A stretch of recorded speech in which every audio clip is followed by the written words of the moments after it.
was here, in this precise spot, in March 1991, that the question was put.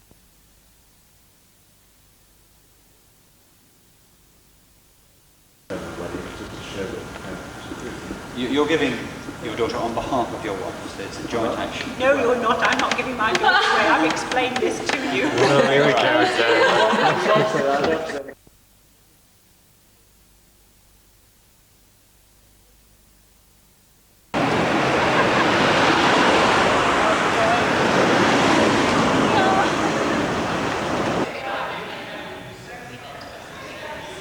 I should reply with then being sweaty. Well, why don't you sit there? Yeah. Okay. And you're fine. I'm the bridesmaid. She's the bridesmaid. And you're 24. Because the little one, we need to have you in. If you stand there.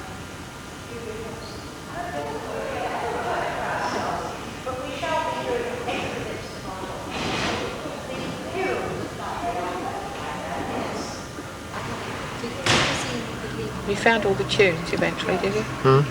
We were just told the names of the ones who went to the organ. He'll probably pay something. Did I else. give you the tunes of the hymns then? Yes. Although he came out with one of them which had two tunes, which surprised me. From the service sheets, the first hymn, Let All the World in Every Corner Sing. Okay, I'll get that a bit more polished. So that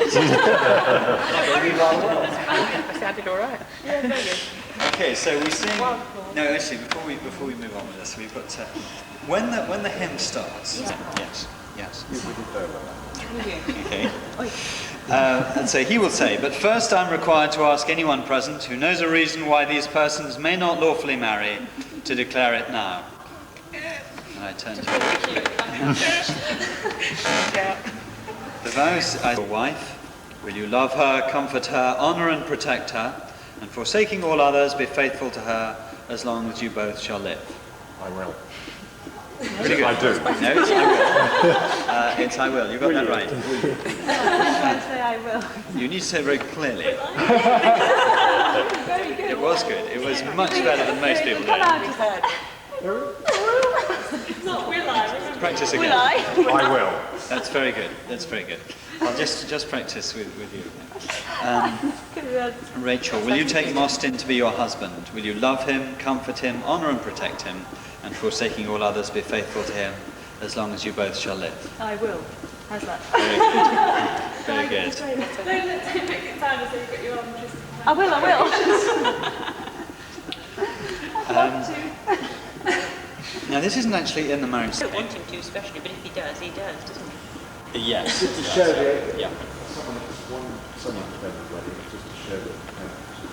You're giving your daughter on behalf of your wife, so it's a joint action. No, you're not. I'm not giving my daughter away. I've explained this to you. No, here we go. You don't take you, Rachel, I must take you, Rachel, to be my wife, to be my wife, to have and to hold. to have and to hold.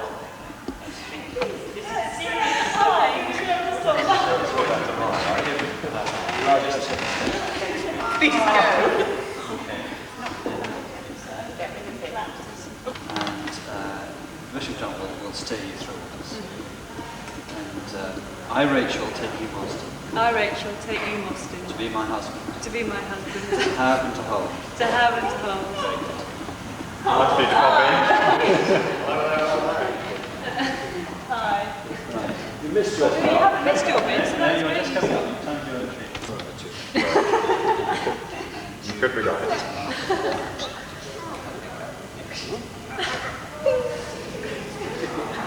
And you say after me, sorry, you hold the you say, I give you this ring I give you this ring as a sign of our marriage, as a sign of our marriage, etc., etc. and you then take the line. Drop it on this one. Sorry. You say, I give you this ring I give you this ring as a sign of our marriage. As a sign of our marriage. Very good. I'm impressed.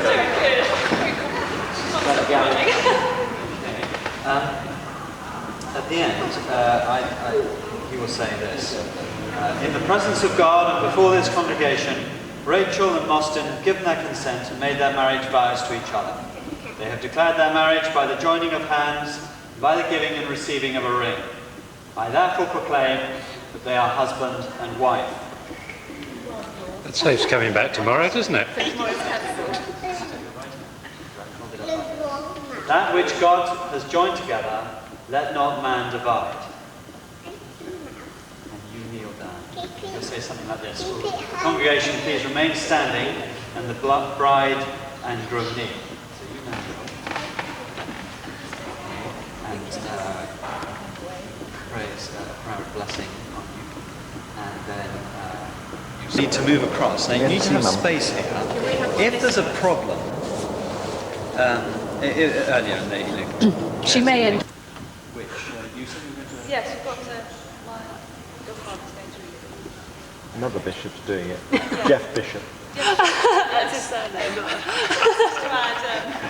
Right. I feel a bit outgunned just Where are you? What's going on? And you kneel there. And we have the prayers, okay, prayers, and then the bishop will give the blessing. So I will take a step there. He will give the blessing. Quite right, he And does then, love that. all we're doing is what everybody's got to do is they've got to go out to that to the sign thing. Just go down there to the left. Okay. So who I've got the right, follows- but it's through them.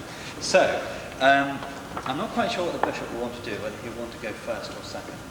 Or last, but I usually go last just to make sure everybody's got through. Lost a few on the way. Let's plan that we go last, because then that's easier. And if he goes first, well, we'll just have to hope that everything works out okay. So you don't have to worry about anything. All you do is you just wander and you just quietly go through. Bye. Now, the important thing is if you stop there. Stop. Okay, it doesn't matter. The thing to do is. Yes, you're going to have to. Hang on to So sleep. you're next. The only thing is that the bishop might lead the way. So there might be a bishop and me here, or there might be a bishop and you. It's unlikely to be first, but it might happen. Or we'll probably not. Okay, so if you basically think of being the first person. Okay, and then we have the two sets of parents. It doesn't really matter which order they're in. Often, if you're closer, so if you're probably going to end up first because you. That's right. Those go to the. I'll never remember all this. Those goes inside. Don't worry, it all works out fine on the day. So just keep. If you just keep. You come next, and then we need the best man, and that's it. Oh, that's Unless you want to come too, you do. No, it should be fine with Becky. All right.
Thank you, Ian, for this.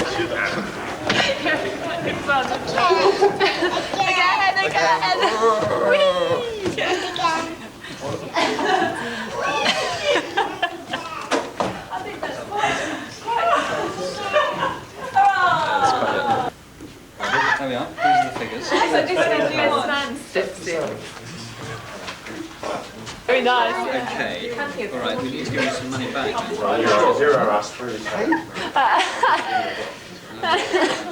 Shall I?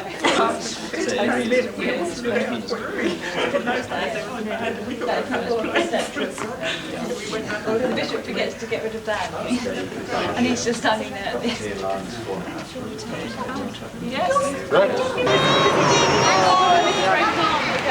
There was a one with a broken arm who was like behind us and confused.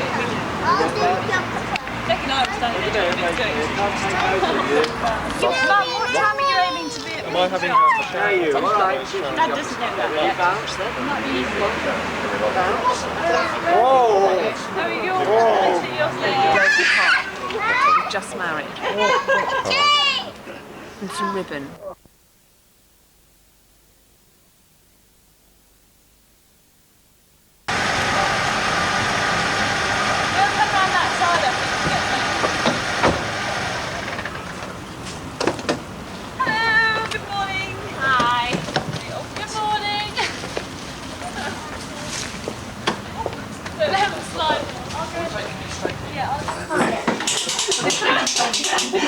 Yes, yes. You have to keep your eyes shut. You can take me up and do It's the Eccles cake. It's just I don't want it to run when I'm weeping. Elegant. Elegant, Rosemary.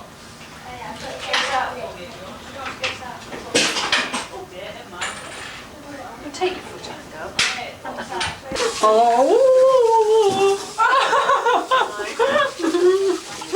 I don't think want this to be is on safe, video for Ian. this sort of thing, do I? It's too late then. Do you already need it?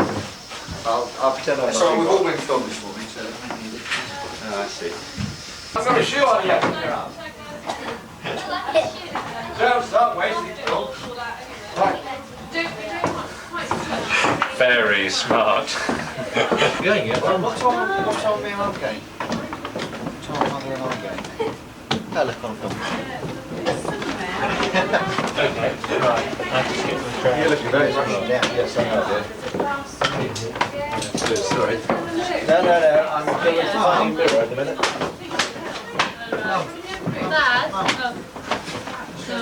That's a bit out. We need something. What did you You say? got lots in, so I haven't been able to take any photographs in. Can't make it. I'm ready. Is that all right then? lovely. You look lovely. Oh, good. See you. Oh, you can't do that to my hat.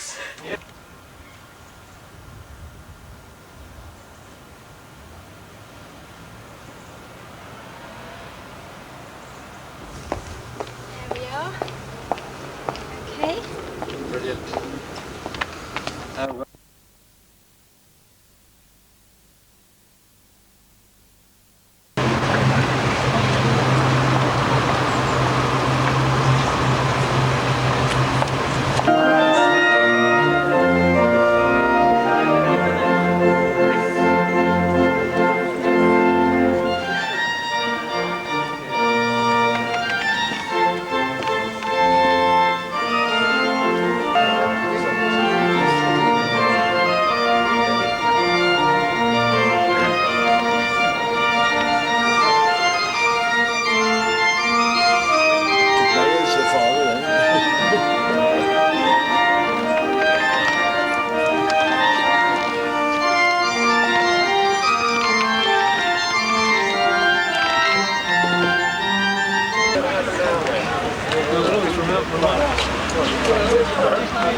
Reactions on the weekend were first off.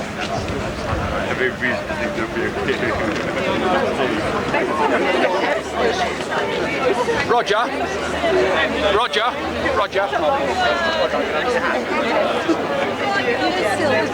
You just stand there a second.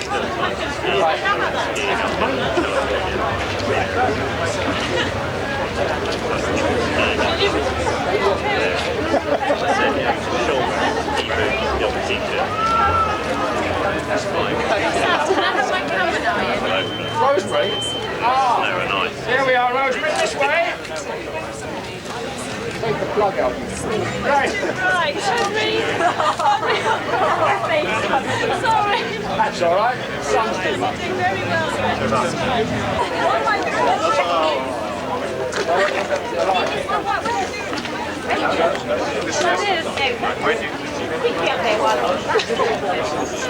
We're doing it in 1 month's time. Can we do those afterwards? Otherwise we'll be here all day.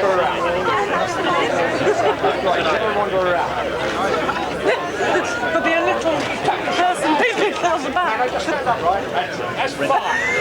I can't have them. Hello. Go on, get her in quick. They're going to say, Can we have both sets, parents, please? Can you join in? blending into the crowd, right? When do we get to go back a bit? Hey?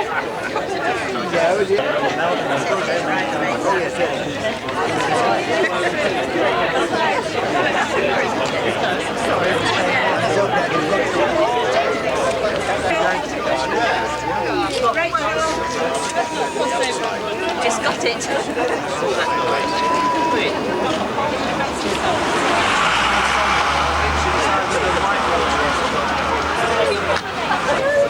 Too late for last minute advice.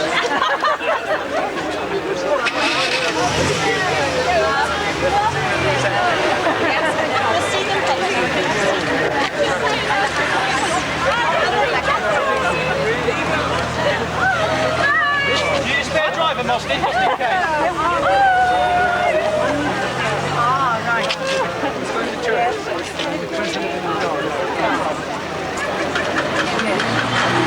Yes, I will. Thank you.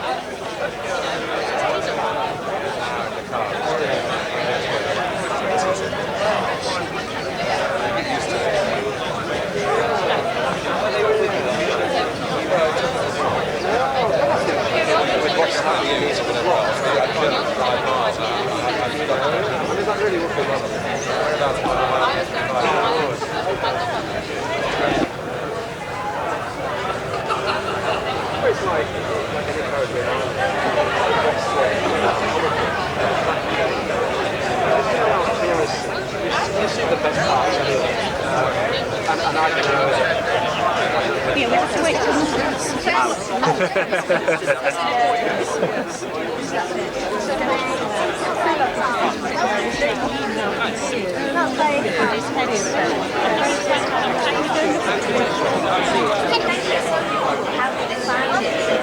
we really nice soil. Then we have to sell it for Becky.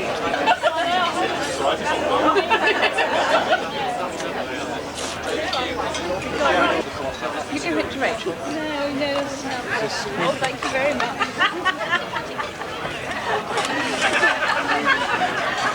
It's lovely. It's just what we It's to keep stirring things up.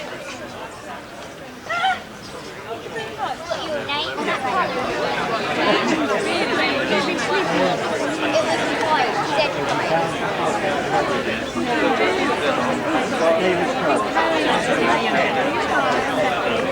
She did it last time.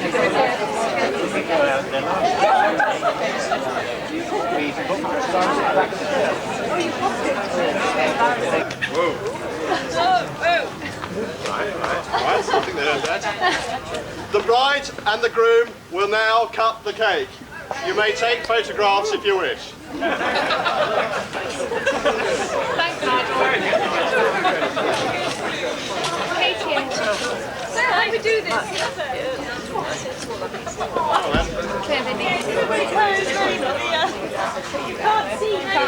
Can't see.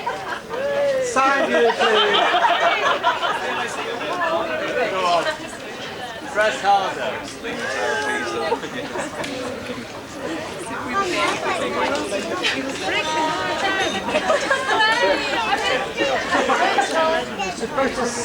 Just take the knife back in. Yes.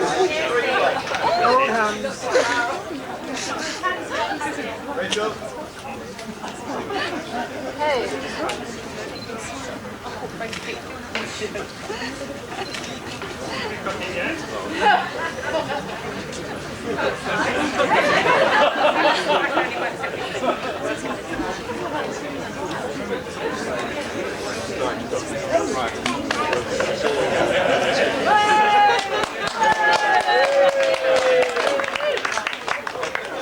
Ladies and gentlemen, the speeches will start in about 2 minutes. What I'd like you to do is bring your chairs closer. Because they're going to be very long. Each speech is about 40 minutes long, and I don't want to shout all that time. So bring your seats forward, please.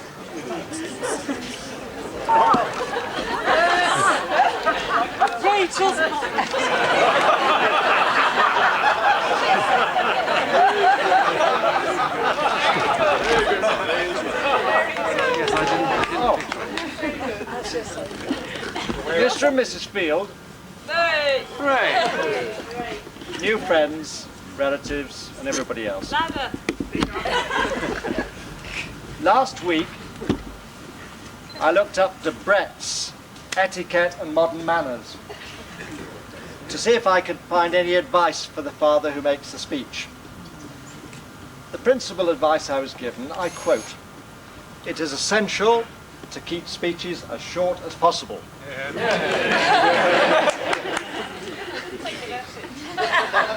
Mark Twain once said that it used to take him 3 weeks to prepare an impromptu speech.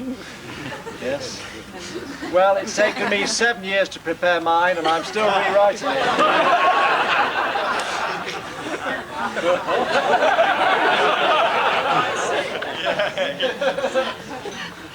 Jen and I, seriously though, do want to welcome you. We've actually already done that. Grandparents from the north in Warrington, and relatives and friends from all over Britain, and 2 from America by special flight. And it is marvellous to have you all here. It was a very wonderful and meaningful Christian wedding service at St. Stephen's, and now we're continuing to celebrate here at Page's Yard. The kind of house that Rachel and Mostyn no doubt will acquire in the near future. In my research, I did read that it may be the only time in Rachel and Mostyn's life that they will have a crowd gathered to hear their praises sung or said. So, what can I say? Oh dear. Well, first of all, I have to say, what a lovely bride.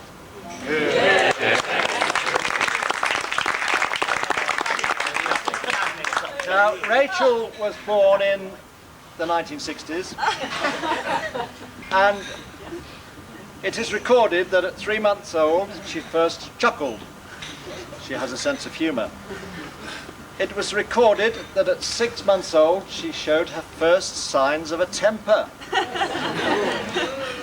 And by the time she was 9 months old, she could have been described as someone who was of the family macropod. Well, in other words, she was in her 3rd pair of shoes. Big feet, yeah. I'm not going to go through every month of her life, so don't worry. At 3.5 years old, her historian noted, you don't know who that is, but she's quite well known, that Rachel had picked up some undesirable words. And so we moved from the Midlands to Chorleywood in hopes of better things. 2 years later, it was recorded that she had become a little angel in the school nativity play. But I'll move on to her great love, sport.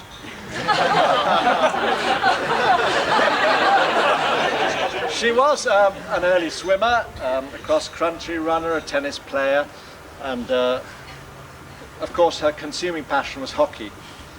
But I have to record that it was 21 before she made her first appearance at Henley.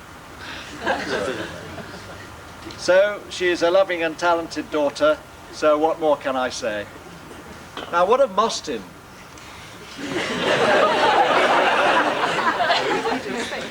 Who did you say? Yes. Well, I'm going to leave that to Nigel, except to say that Jen and I have certainly we've certainly come to love and respect him, and found that he's quite an astonishing person. It was reported that he astonished his junior school teachers when he passed his 11th plus. He astonished his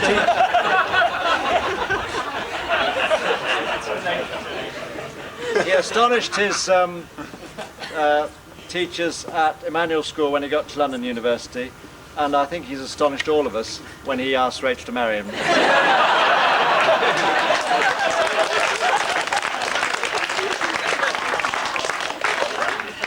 Finally, I was going to give a little advice to them. It was all given this morning in John's word. I was going to say that marriage depends on love, trust, honour, respect, understanding, and I've heard all those words before, but I think I'll just really now say that marriage is fun, and if you keep that at the heart of your marriage, you won't go far wrong. So may I ask you to raise a glass, and we'll propose a toast to the health and happiness of Rachel and Mostyn. The groom. Ladies and gentlemen, or friends and relatives, as I can now say, and include everybody here, even though I've only been related to some of you for 4.5 hours. I was going to start my speech by telling you how lovely Rachel is, but then I thought, why bother?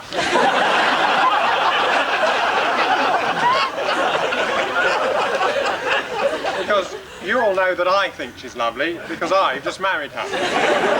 And you can all see for yourself that she looks lovely.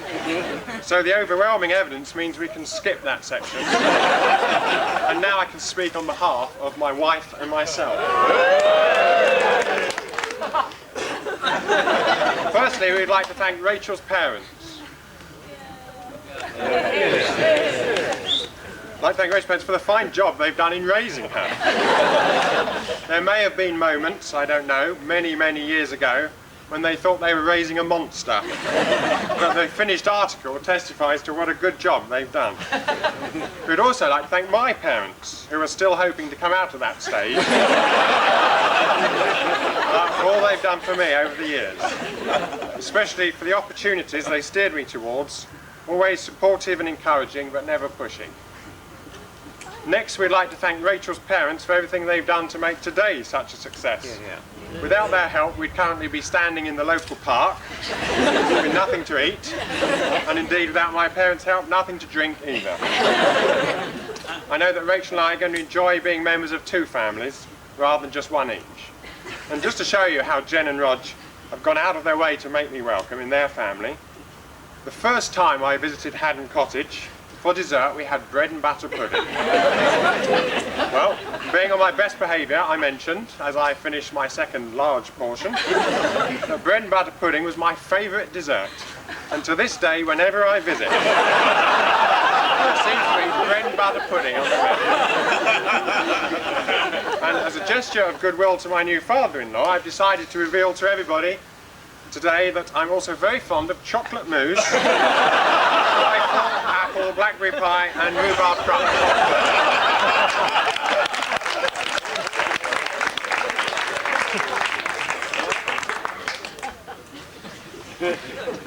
Right, now you may have wondered how the wedding proposal took place. The first part of the evening had been spent at the St Mary's Primary School, Wickmansworth, Parent Teachers Association quiz night. We were divided into teams of 8 and given 250 questions to answer, and nearly as many bottles of wine. Well, after I'd finished arguing with the quiz organiser over some of the answers he's got wrong, we set off from Wickmansworth. Before we'd passed Denham, we were engaged to be married. Now, some people have suggested that that evening I'd become obsessed by questions and didn't realise what I was doing.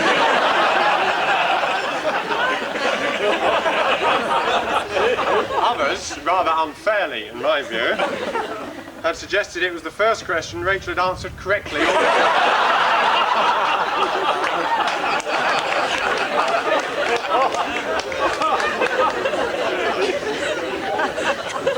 Now, amazingly, A few people have even suggested that this proposal was a bit slow. Well, I can refute that suggestion because it took place at 60 miles an hour. Did I kneel down? Well, of course not, because I'd have hit my head on the dashboard. And even now I can hear Rachel's reply, those 3 words that mean so much to me. I suppose so.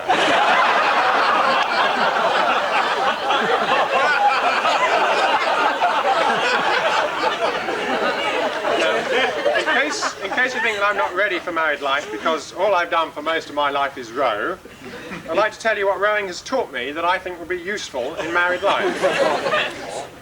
My performances in the single scull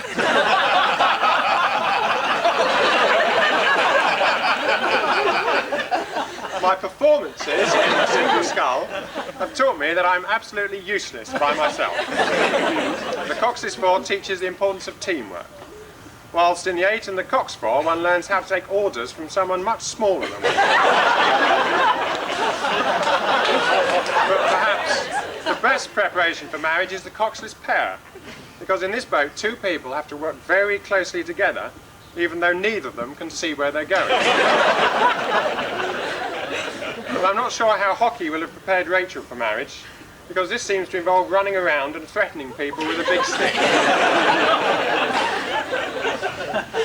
Now I'd like to thank some important people who've helped to make today a success. Chris Linehan, who made all of the bridesmaids' dresses.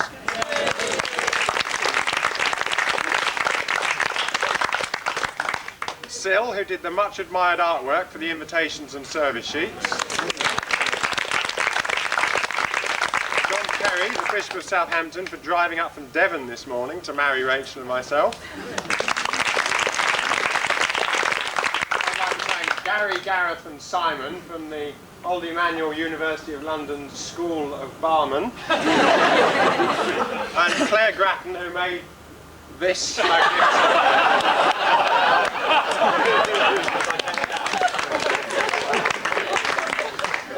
mistake, yeah. But all their efforts would have been in vain if all of you hadn't come today to help us to celebrate. So Rachel and I would like to thank you for your presence here today, and of course also here today for your presence. We will write and thank everybody personally, but because of your great generosity it may take us a few days to complete all the letters. Now, even when you know what someone wants, getting presents can be a tricky business. And this somewhat conveniently reminds me of a story I'd like to tell you.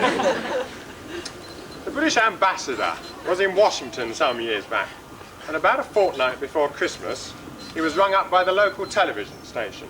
"Ambassador," said the caller, "what would you like for Christmas?" "I shouldn't dream of accepting anything." "No, seriously, we would like to know, and don't be stuffy. You have, after all, been very kind to us during the year."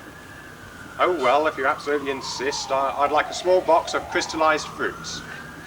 He thought no more about it until Christmas Eve when he switched on the television. "We've had a little Christmas survey all of our own," said the announcer. "We asked 3 visiting ambassadors what they would like for Christmas. The French ambassador said, peace on earth, a great interest in human literature and understanding, and an end to war and strife. Then we asked the German ambassador, and he said a great upsurge in international trade, ensuring growth and prosperity, particularly in the underdeveloped countries. That is what I wish for Christmas. And then we asked the British ambassador, and he said he'd like a small box of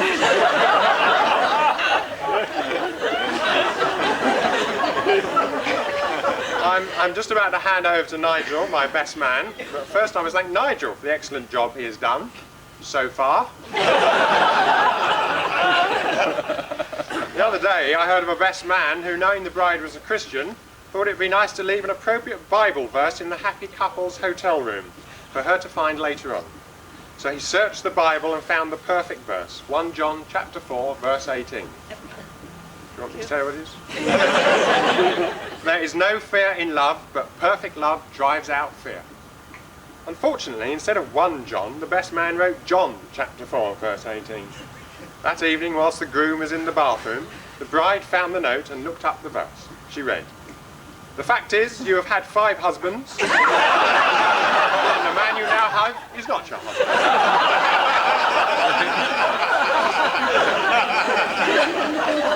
So finally, I have to thank our bridesmaids, and I'm sure you'll all join me in wishing Becky the best of luck on her forthcoming round the world trip.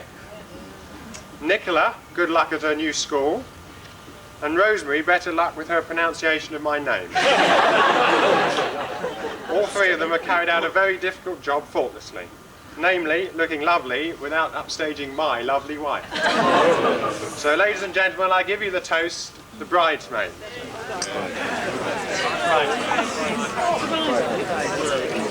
Bridesmaid.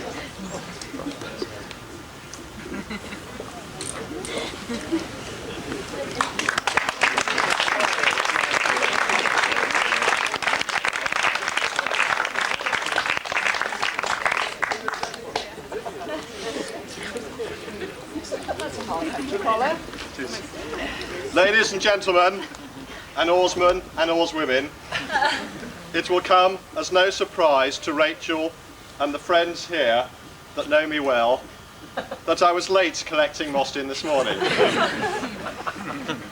And we had to hurry. Indeed, only one thing overtook us on the way over. It was a Yamaha 650 HL.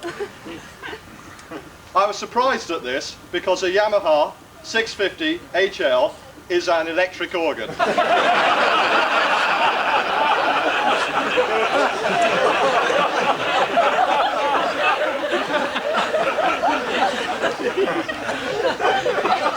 What was even more surprising was that we came by tube.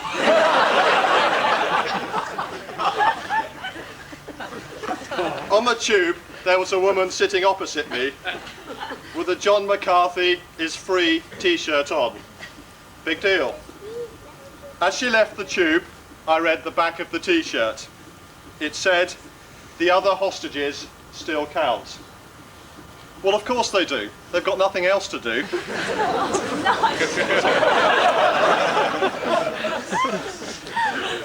The whole country is pleased that John McCarthy is free, except perhaps for me. I owe him £11. I had a bet with him in a bar in Beirut. I bet that he wouldn't go up to Yasser Arafat and say, "Hello, sweetie."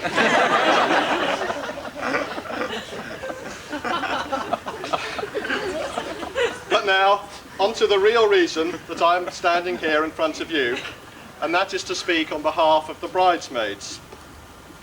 Those near the front, and also those people who watched the ceremony closely, may have noticed that I am indeed not one of the bridesmaids. But even in these progressive times, it still falls to the best man to thank Mostyn, and indeed you all, for his kind toast to the bridesmaids. Next, I would like to mention the star of today, the blushing bride.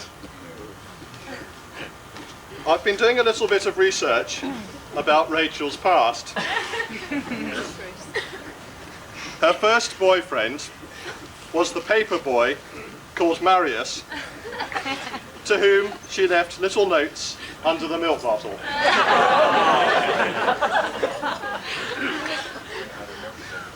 The message used to say tea, and the milkman used to leave her packets of tea. Later, there was a shadowy boyfriend in her life called Rusty. Little is known about him, except that he was very tall and owned 2 dogs. But I have it on good authority that nobody got past Mrs. Marsden's early warning system.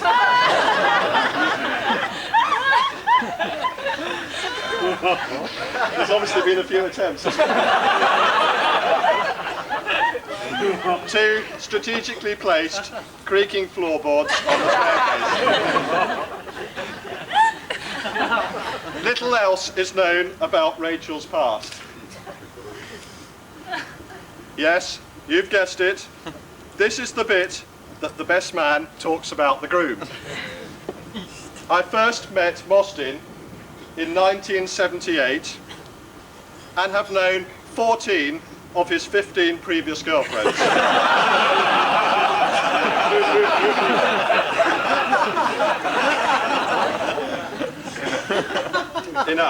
Enough of that. We'll draw a discreet veil there. There are two great questions that everybody asks of this happy couple. How did they meet? And why has it taken so long to get to this stage? I will now answer both questions. I was privileged to be there when they met back in the autumn of 1983. Glenn, Mostyn and myself, having been ditched by various girlfriends, decided to go on holiday together, and we set off for 2 weeks into the Gambia. It was here that we discovered Mostyn's penchant for glamour photography.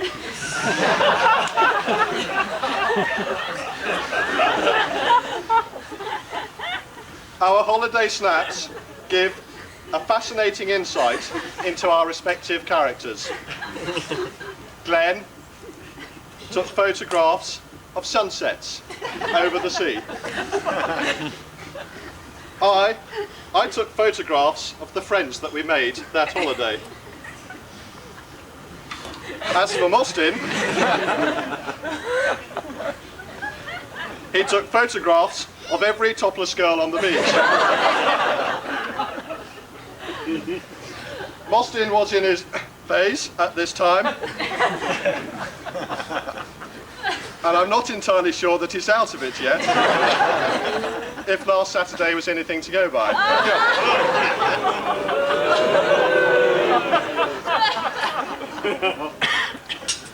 Rachel does not figure prominently in Mostyn's photos at this time.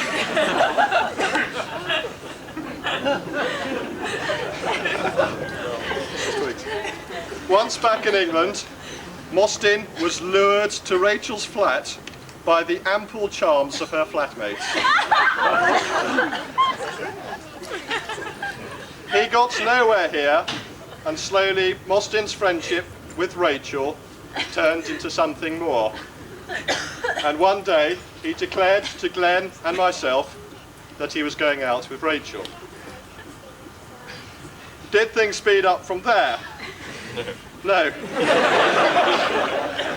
A further 6 years were to pass before Mostyn popped the question. Rachel even disappeared for a year to travel the world and discover her true identity. Why, oh why, have things taken so long? The reason is that both found serious fault with each other. But each has worked hard to correct these serious shortcomings. Today, Mostyn is immaculately turned out, haircut and washed, clean shaven, and with a suit on. Rachel has worked hard. Things were very different back in 1983, and last week I discovered an old photograph of Mostyn from then, which I have brought along to show to you today, to show the transformation that she has truly achieved. They say a picture saves, I'll say it again, they say a picture saves 1,000 words, so if you bear with me, I'll just bring it through.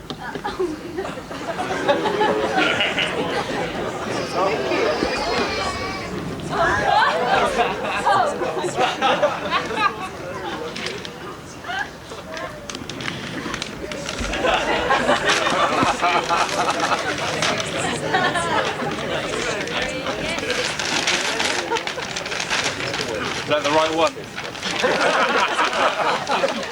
It's the last Saturday night.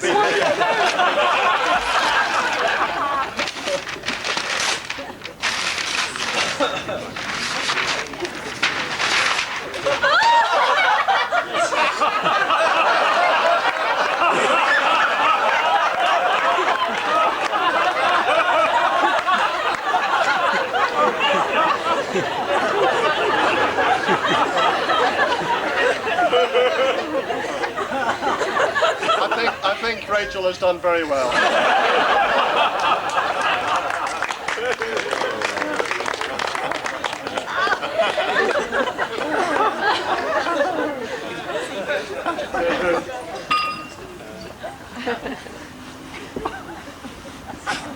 Rachel now has only one final detail to sort out, and that's Mostyn's wallet that he stuffs into his trouser pocket. And now, what of Rachel? What faults did Mostyn find in Rachel? It was Rachel's almost complete ignorance about Mostyn's three great loves: rowing, football, and train timetables.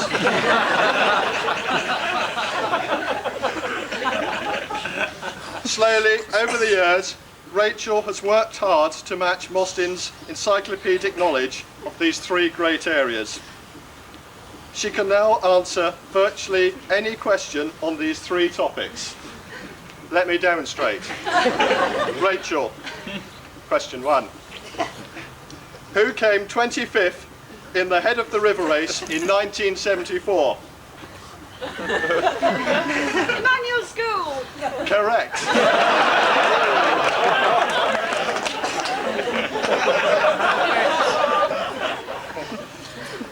Question number 2. What is the next station east of Putney High Street? He'll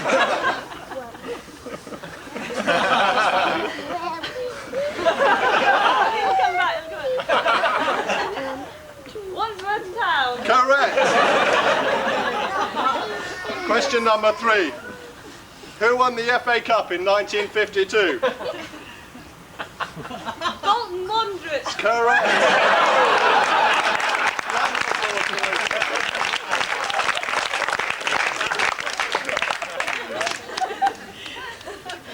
How fitting it was that Mostyn should pop the question about marriage on the way home from a quiz night with their friends Chris and Ian, as we have heard earlier. So here we are, at last at the wedding day today. And so, what of the future? I suppose the first hint that I had of possible plans was that Rachel, having dodged the issue for years, has taken a job.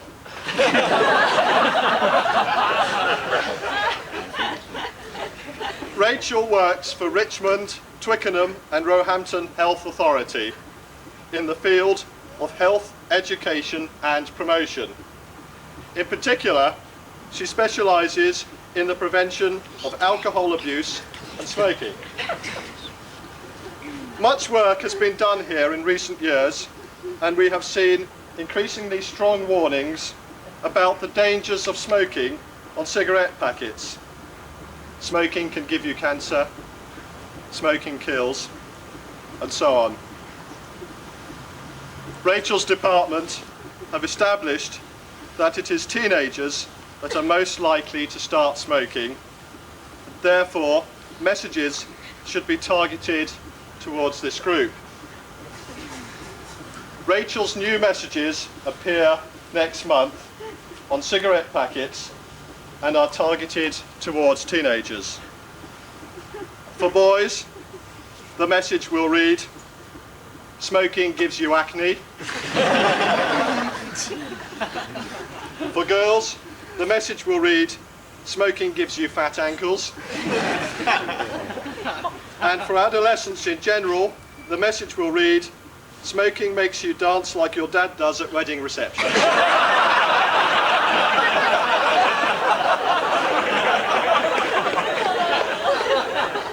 There will be a demonstration later. And finally, before reading the telegrams, are there any telegrams? No. There are no telegrams. I would like to tell you about the girl who went to the clairvoyant for lessons, and towards the end of the visit, he told her to take her clothes off. As she did, she said, "I think I know what's going to happen now." "There you are," said the clairvoyant, "and you've only had one lesson."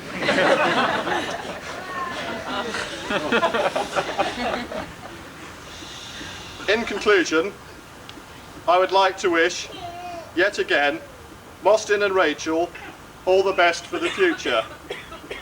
I'm sure they'll be very happy together.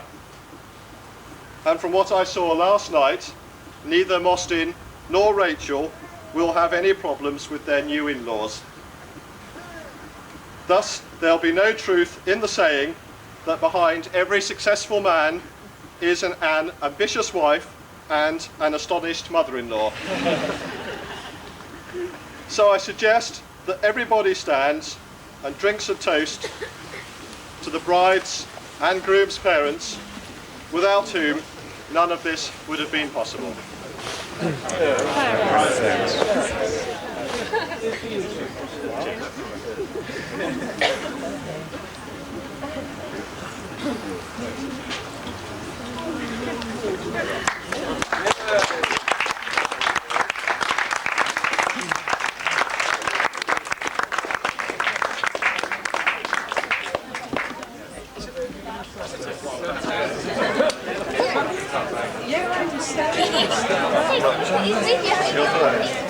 I don't think you should video that, really.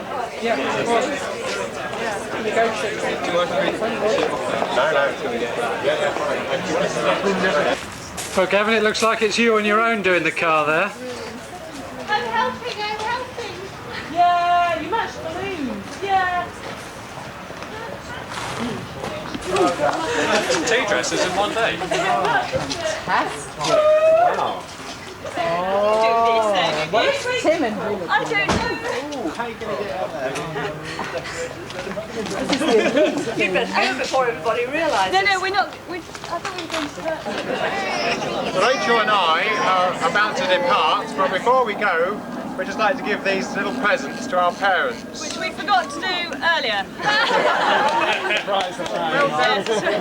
Pam, this is for you. It's like that, is it?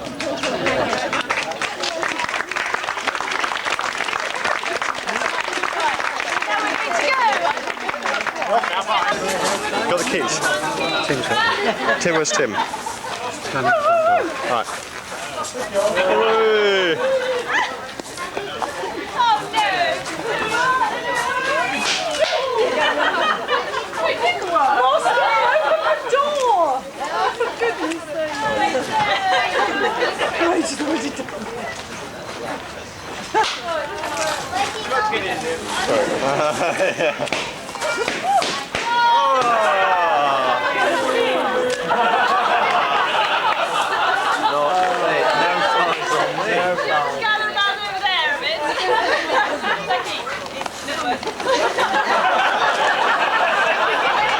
Not that you're going to catch this or anything.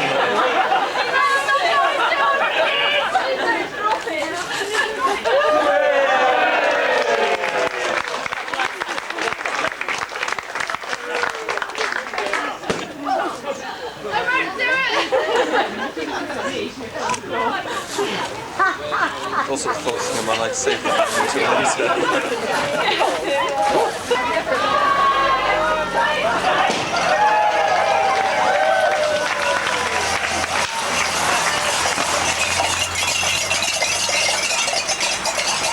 Cameras on the back.